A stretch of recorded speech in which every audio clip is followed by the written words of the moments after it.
Okay, so if you're wondering what you're looking at right now, then you obviously missed the video that I posted on how to set up your do-it-yourself suturing tie board for practicing your hand ties with the common things that most medical students would have on hand.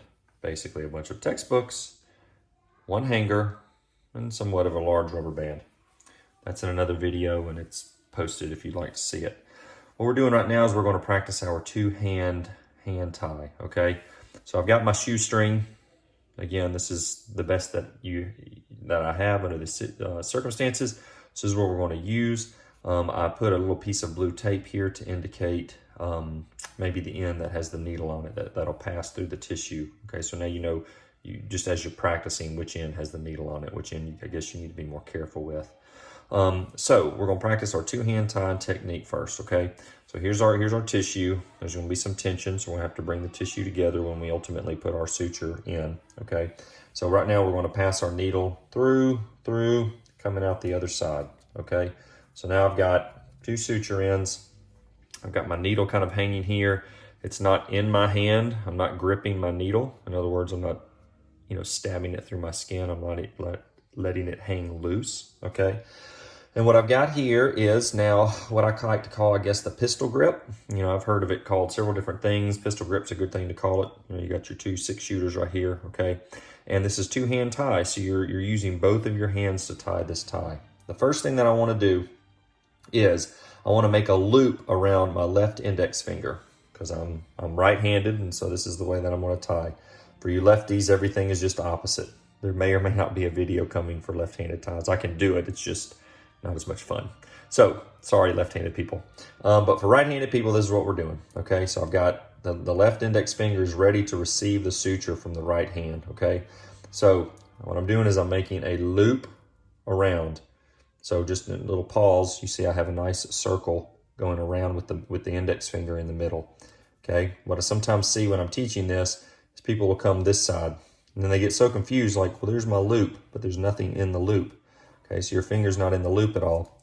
So you have to come not from the same side as the suture's already on from the pistol grip, but on the opposite side, okay? So once again, we're here at the beginning, all right? I want to come from the opposite side, okay? Now I've got my loop, putting my thumb and my index finger together, and I'm basically switching places. So right now the index finger is inside the loop, now I want my thumb inside the loop. So I'm switching places. So now my thumb is inside the loop. It's got this twist in it right here, which is no big deal because we're about to undo that. But the fact of the matter is my index finger is no longer in. It's now my thumb that's in this place, okay? So, come back, we'll do it again. Not the same side, I want the opposite side.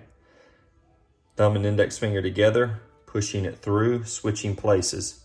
All right, again, this needle right here, that's just remaining there. Nothing's happening with that. That does not want to be the end that you want to pass through because the needle needs to stay as stationary as it can. Otherwise, you will obviously end up with more needle sticks than you prefer over the course of your career. So now we're going to take this end. I want to put it on top of my thumb. Okay, so now I'm handing it essentially to my thumb. This finger is going to pinch it together. So now my index finger and my thumb have the non-needle end of the suture. And then I'm going to now switch places once again.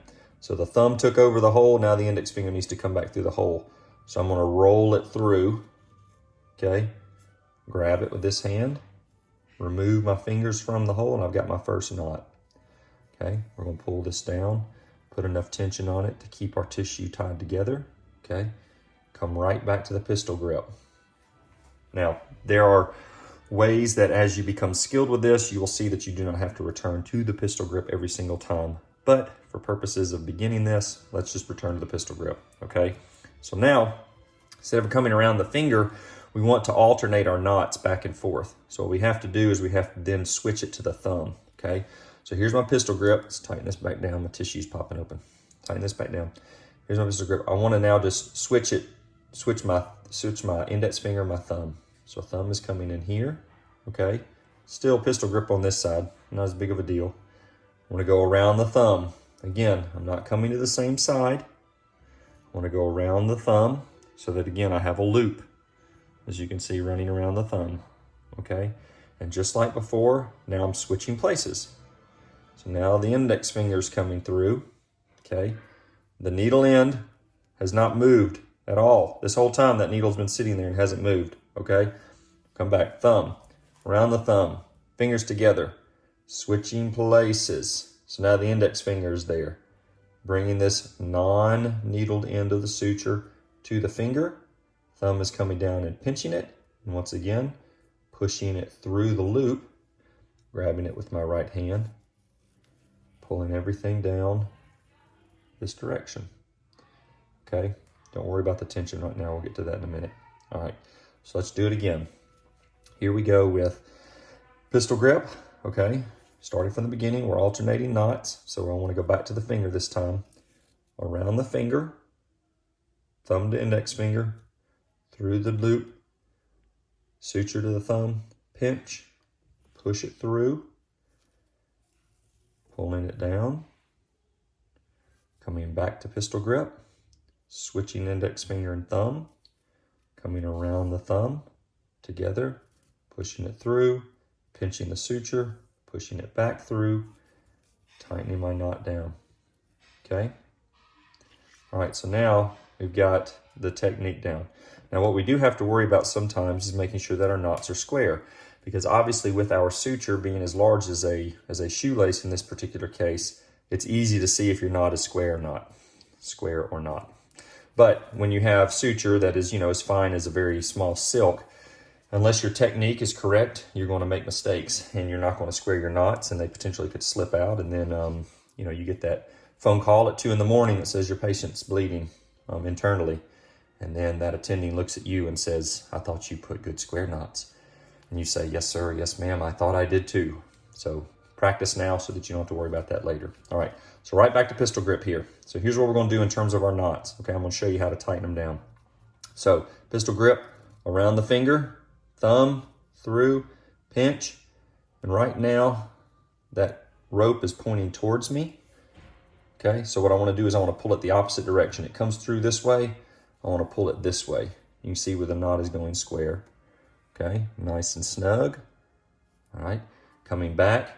Now it's thumb, round the thumb, pinch, push through. Now the rope is going this way. The non-needle end is going this way. So I want to pull it the opposite direction. And you can see how it's going down square on top of the other one. All right, we'll do it again. Index finger, push through, coming this way. Then thumb, push through and going this way. And what we do is when we look at our knots, we'll see that they're square here. All right. So here's our square knots.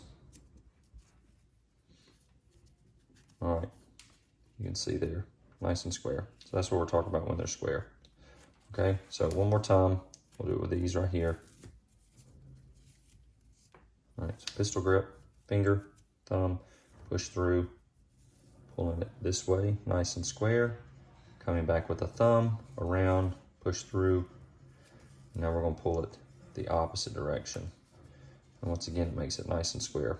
What's hard sometimes is seeing is that if you tighten this too much, if you pull this too tight, what'll happen is that one of these ends, you can see how it's square here, but if you tighten it too much, then one of these ends will roll over on top of itself like this, and you'll go, goodness gracious, what happened? It's not square anymore. So you just have to make sure that you're putting some good tension on there, at least while you're practicing, to know that they're becoming square. Okay? So we'll start from the very beginning one last time. Practice this at home. Obviously slow the video down if necessary, and then you can get this done and be an expert before you know it. Okay, so last time. We'll do it a little bit quicker here. All right, so here's my needle. I want my needle control down here in my hand. Basically, these fingers don't let go at all, okay? So pistol grip around the finger, pushing through, tightening it down, coming back. Now around the thumb, pushing it through, tightening it this way, coming back, around the finger, pushing it through, tightening it this way, and then one last time around the thumb, pushing it this way and tightening it down. And then my most common questions is, how many knots do you throw? Well, you don't want knots sticking this far out of a wound. Okay, so a good 3, 4, maybe, as I heard an attending once say, for the boys on call, throw a 5th knot in there so that it doesn't come out. But about 3 or 4 is all that you're kind of looking for. So hope that's helpful. Obviously, let me know if you have any questions, and I'll do my best to answer them. Have a great day.